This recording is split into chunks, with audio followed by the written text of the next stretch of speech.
we're down to what could be our final match of the day. On the other hand, it's stacked in the favor of Avenge's opponent. So if Avenge wins this and actually pulls the first upset we've seen today, it could all end here. Yeah. The chances of that, though, in most people's opinion, is actually pretty small. But this is actually a very intense match as a result. I like what we're going to see here.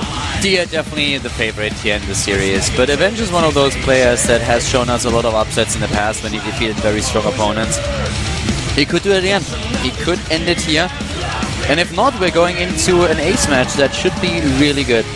The question is really how much does the upcoming WCS finals, how much does really like BlizzCon influence this team play? Will they send out Dia, who is definitely the best player on the team? Will StarTale send out Bomber? Will they send out Live?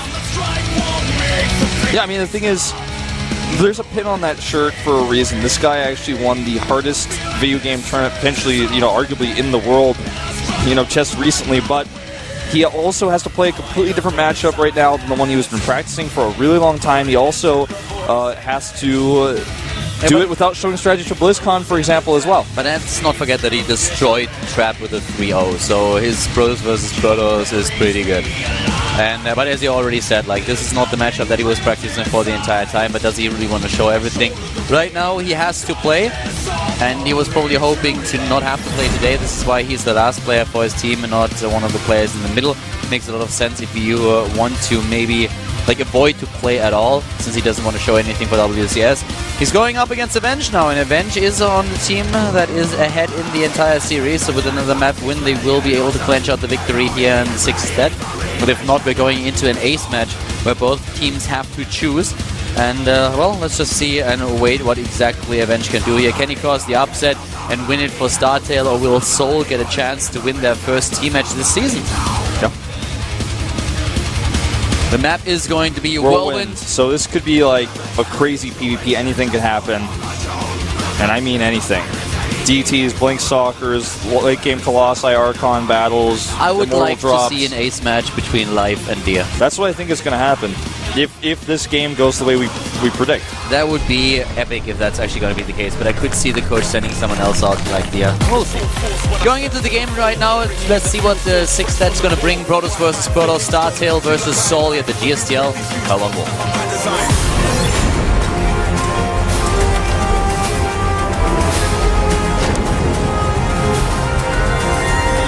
The top left of the map for StarTale, one of their best. It is StarTale, Avenge. At least in the recent past, he's one of their best players, always coming through for the team when need be.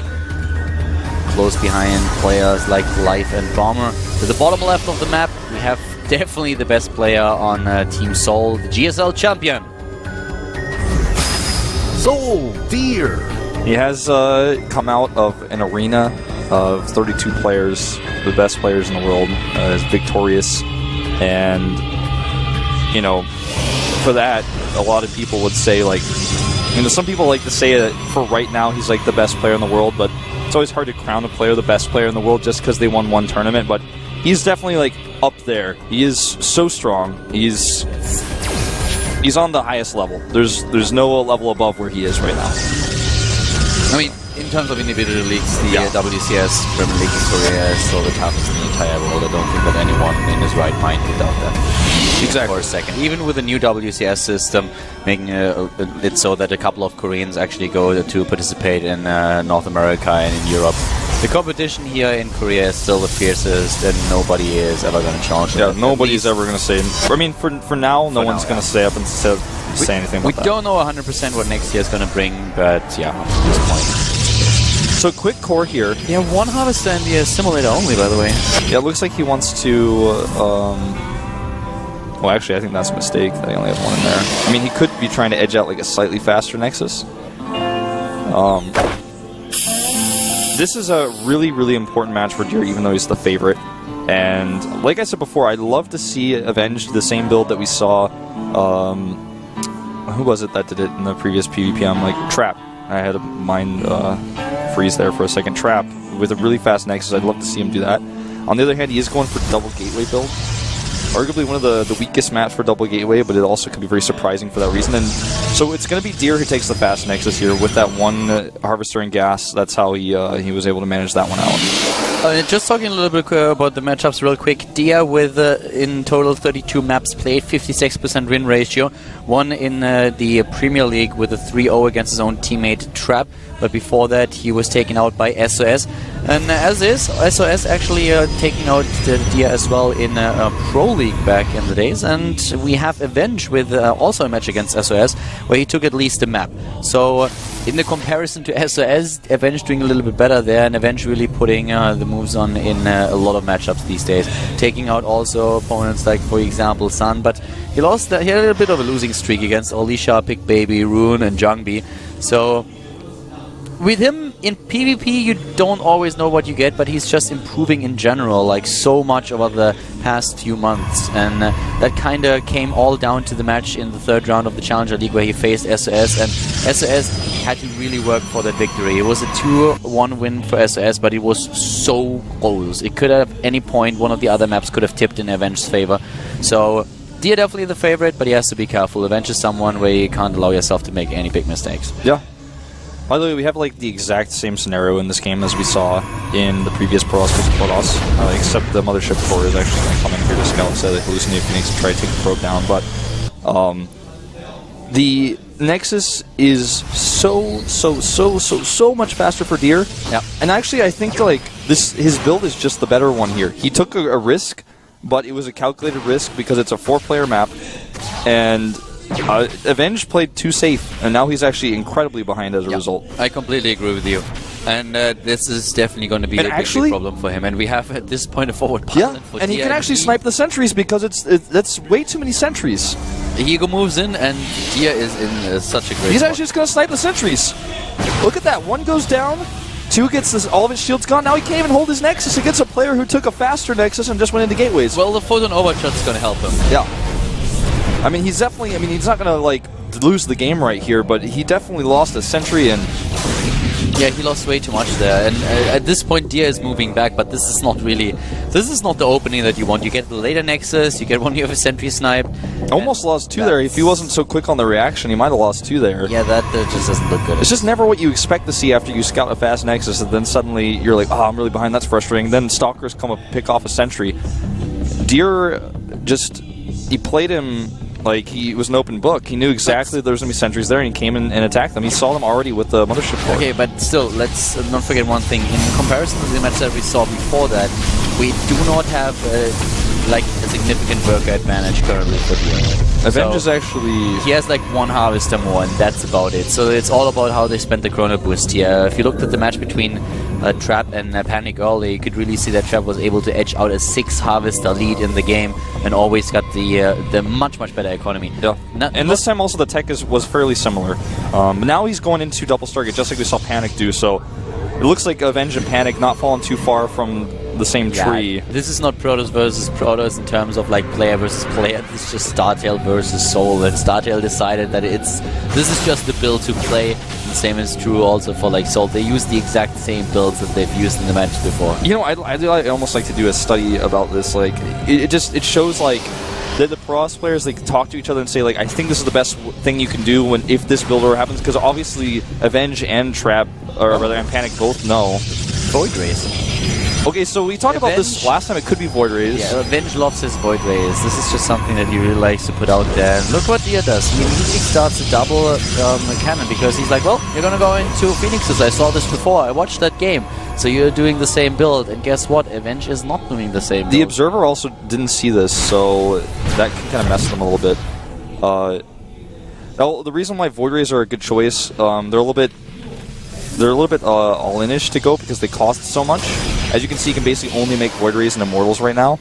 But the thing is, Immortals are good against Stalkers, which are what you want against Void Rays, but you also need an overwhelming amount of Stalkers because, like Corruptors, you'd think that it's a unit that's designed to do well against the flying Void Ray, but actually the Void Ray, with its charge-up ability, just destroys Stalkers, and even without it, it does okay. The thing is, Avenge is a player that really likes to be aggressive. He likes to hit 2-base timings that are very brutal, and this just suits his style.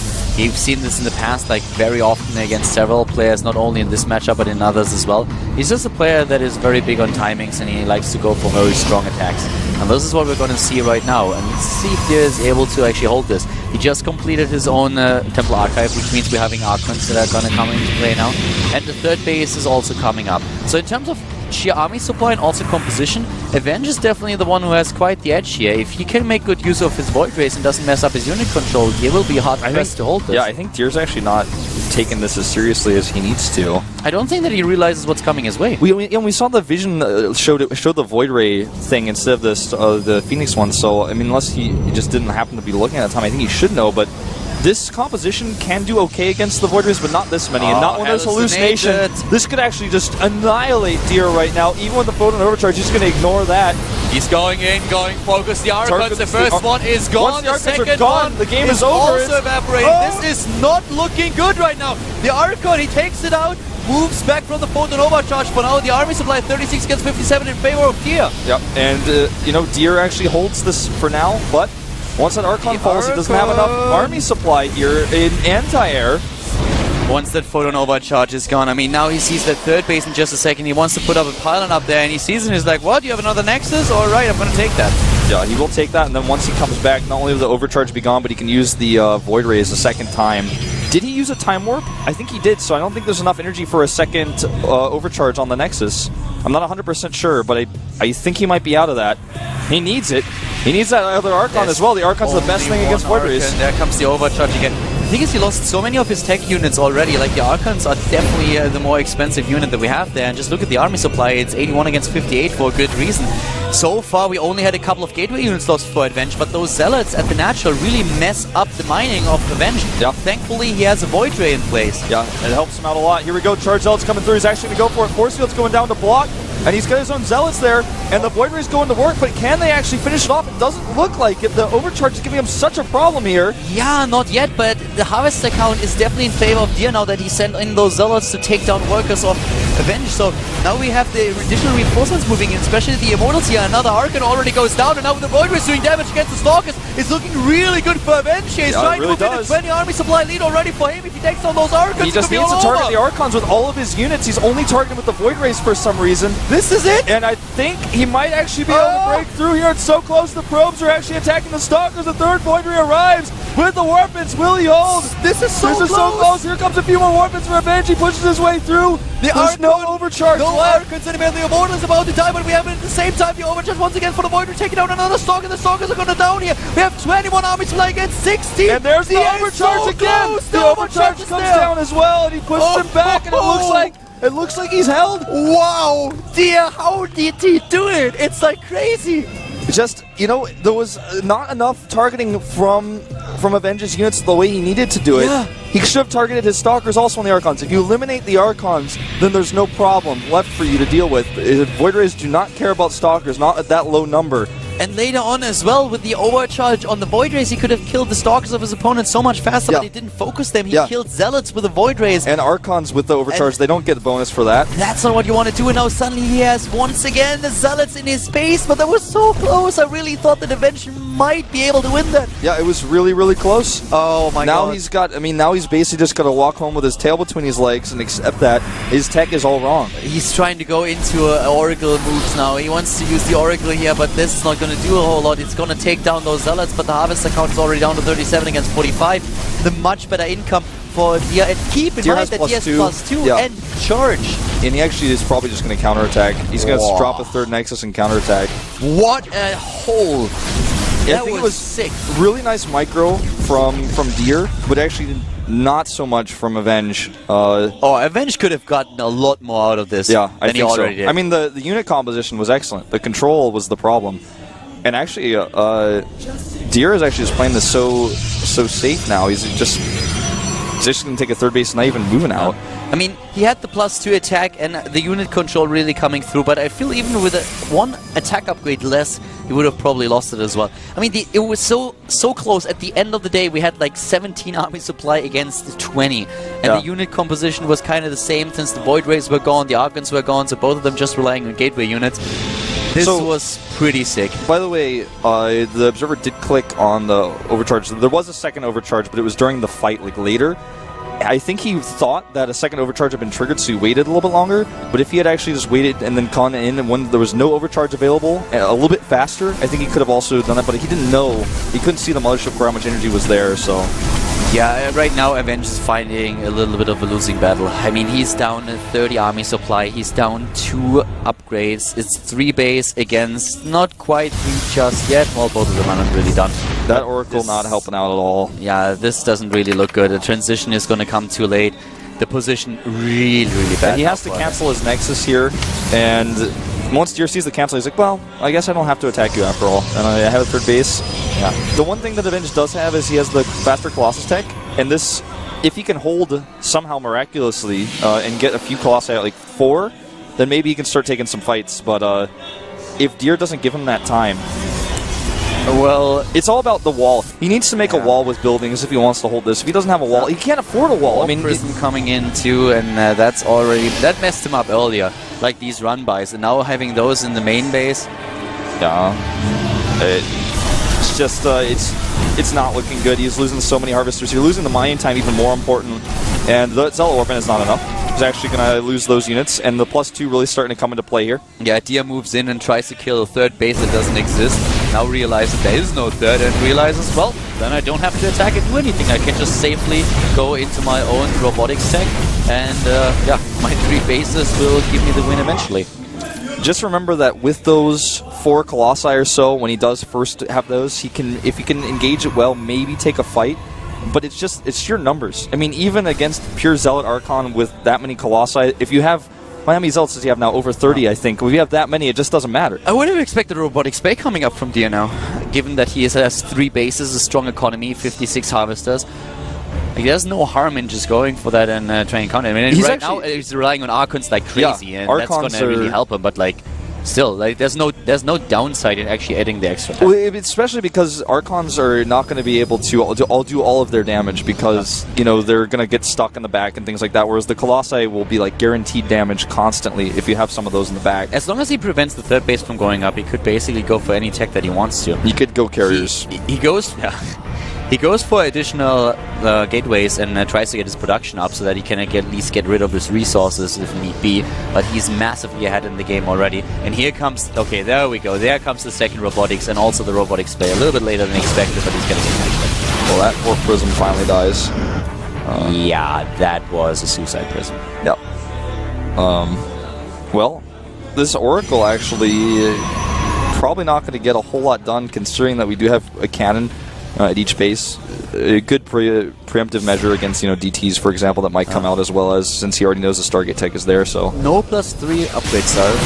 Yeah, actually, that's a little bit weird. That's another thing that he currently doesn't do. A Forge is coming in for Avenge at the 22-minute mark.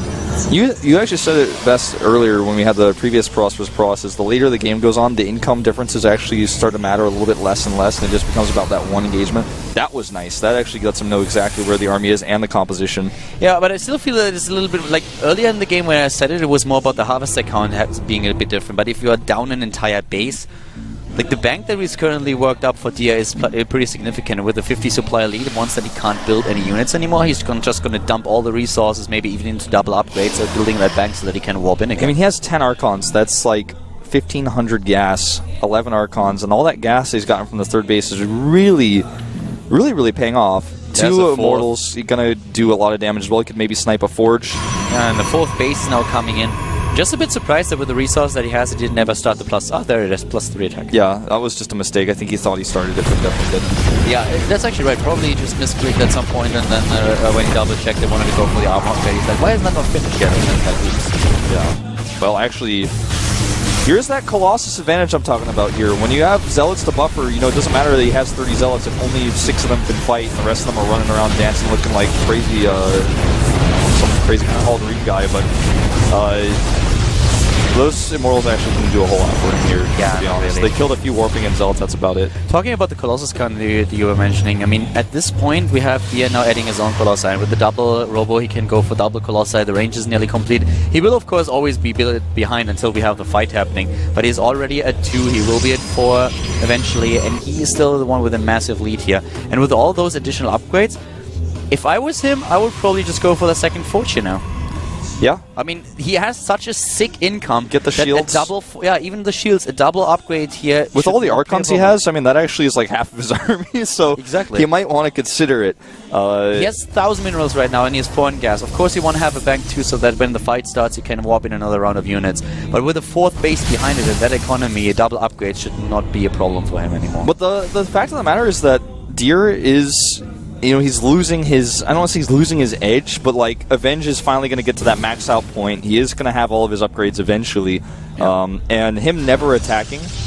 I mean, you can't win the game until you attack. I mean, he's never going to just win the game just because Avenge is like, oh, this is going to be too hard. And It's going to come... there's a high chance that it's once again going to come down to the unit control in a single fight. Because if Avenge's army, when they are both maxed in supply and both are the same army supply and the 2 armies collide and Avenge gets a much better position, has the better unit control and just crushes Deer's army, then Deer can never in time just rebuild everything that he has. So that's definitely the risk that he's running. I want to see the cost of the army. Like, with all these Archons, oh my god. The Zealot's caught in the middle, though, not able to fight. DTs come in as a surprise, and this actually gives him the engagement he needs. Avenge starting to take these Archons out. There's no Observer here. No Observer. Now he's getting the Observers, but he's attacking his own Archons to take down the DTs, and most of the DTs are gone. Actually, all of them. He's trying to move in right now. The army supply is much, much better for Deer, and he's chasing his opponent up the ramp, taking down one of those Colossi. But the Colossi in the back doing so much damage. 7 against 6 here. The Archons actually do break the ramp. There's not enough buffer here. Keep those upgrades in mind. Yeah, the upgrades as well. And now he's actually just going to try to take the ramp here. Oh god, he kills another 2 Colossi. Goes in and is actually poised to take down those robotics as well. We have 94 army supply against 60, and the only thing that is remaining for Avenge are those Colossi that he's constantly trying to micro back. But now Deer is on the hunt, and he's taking down another one. Yep, taking down another one. That Archon goes up, tanks some damage. The 3rd base is under fire as well. 1 DT warped in to defend, and he actually will push this first wave back. But it's the next wave. See in the middle of the map, all those warpments that have been used. That's going to be the problem. Yeah. I wonder how many Archons he has in there. Yeah, there comes the better part of the big army. 23 against 70 supply right now. You can already see that this is basically unwinnable for Avenge at this point. Losing everything, bam, the last 2 Colossi go down, and GG.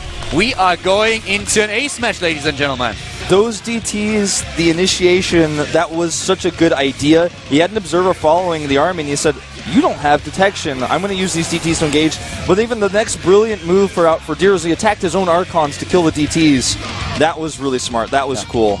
Good to see that. That was pretty awesome. The splash damage there ended up wiping them out. So as expected, a close match, but the favorite player wins it again. Yeah. And now we have the ace match, and I think it's going to be Life versus Deer. I want Life versus Deer. That's the game that I want right now, and I think everybody agrees. I wouldn't put it past a guy who puts a leaf on his shirt like that, though, to pick Haiva right now as the final player. Okay,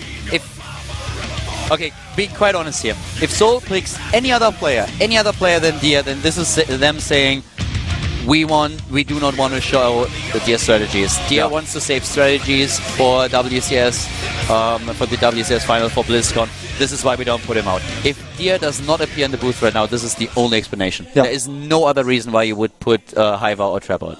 Now, if we don't actually. This has never happened before. We've never actually had an ace player yet this season, so I don't think we have a commercial break. But I'm guessing everyone's going to talk, and then we're going to have the reveal. And I think, Life is a given. You don't want to put Bomber out right now. He doesn't want to show strategies, like you said. And Bomber is strong. He could be the player, but Life has, by now, a 77% win ratio against Protoss. And also, I just want to see him right now. I want to see Life versus Bomber. After we had just the Life versus Deer, you mean, right? Because Life versus Bomber would also be cool, but we can't see that today. Could be one reason that you actually send out Bomber.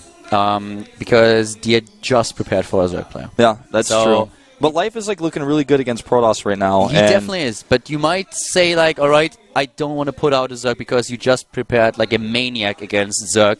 And the issue with Bomber, I think, is if they do pick Haiva, then you're in this really awkward place where you got Bomber versus Haiva, and Bomber is gonna crush Haiva. Bomber is a good player, but he struggles in the TVZ a little bit sometimes. I wouldn't want to have Bomber versus Haiva if I'm the coach. I mean, he might still win, but it's not ideal. I'd rather have Life versus Deer, I think. It's the TVZ, but I still think that Haiva with this style is not going to get away against Bomber with that. I don't know if they will put Haiva out or not. Thing is, I wouldn't, but sometimes these coaches make decisions that only they can understand that I don't. I mean, that's the thing right now. If you don't put Dia out, then you have like two choices. You can either go Hive or you can go Trap. But we have the choice right now, so let's see what's gonna happen. We have Life versus Deer. Oh yeah, baby! We get it. We get what we wanted. Here we go. I'm serious, guys. We really didn't travel to the future and see everything and tell you guys exactly everything the way it was going to happen today. Epic. We're just lucky. Awesome. And this is awesome. This is actually the match that everybody wants to see. Tell your friends, get on Twitter, tell everybody that you know. And we are serious here, like jump on Reddit, like someone created thread, the other ones upload the hell out of the thing because this is going to be so cool. We have Dia, the champion, going up against Life in a Zerg versus Protoss, and it's going to be sick. It's going to be super awesome, man. God, I love that. It's like, it all comes down to this. You know, StarTale, a great team, sold a team that's been needing a win. And now they're the very closest to doing it. You know, last time they lost to StarTale was a 4-3. Yep. And can they get the revenge this time and take the 4-3 themselves? That's what Deer wants to do here. He won a GSL against a Zerg. He won against Sue, and now Life playing the same the matchup that he's been winning over and over again. It would be so, you know, like just picture it, like Life wins now against Deer, walks over to the booth and is like, okay, come on, hand me over that trophy. Yeah. Give it to me right now. Basically, like, who's Sue? Oh my god, this is going to be so good. And I think both players probably expected this to happen. So even though Deer was thinking about Protoss versus Protoss, I bet you he was thinking a little bit about Protoss versus Zerg. He's already practiced for the matchup. And Life, I'm sure, knew that he was going to be the ace, and he knew exactly who he was going to be faced to. It was going to be Deer. So, like, the hype for this match is, like, on the highest level right now. These two players are going to be playing, duking it out on Frost. I love it. This is going to be so darn good. Such a good map, too. I love this map, actually. Life versus Dia. That's what we are all waiting for, and we are getting exactly that match. It's the last game of the day. Soul versus StarTale. Who's gonna take it? Will Soul today get the first win in the GSTL? Dia versus Life. It's happening, ladies and gentlemen. We're jumping into the last map of the day. It is Frost Life versus Dia, the GSTL with Carl and Wolf.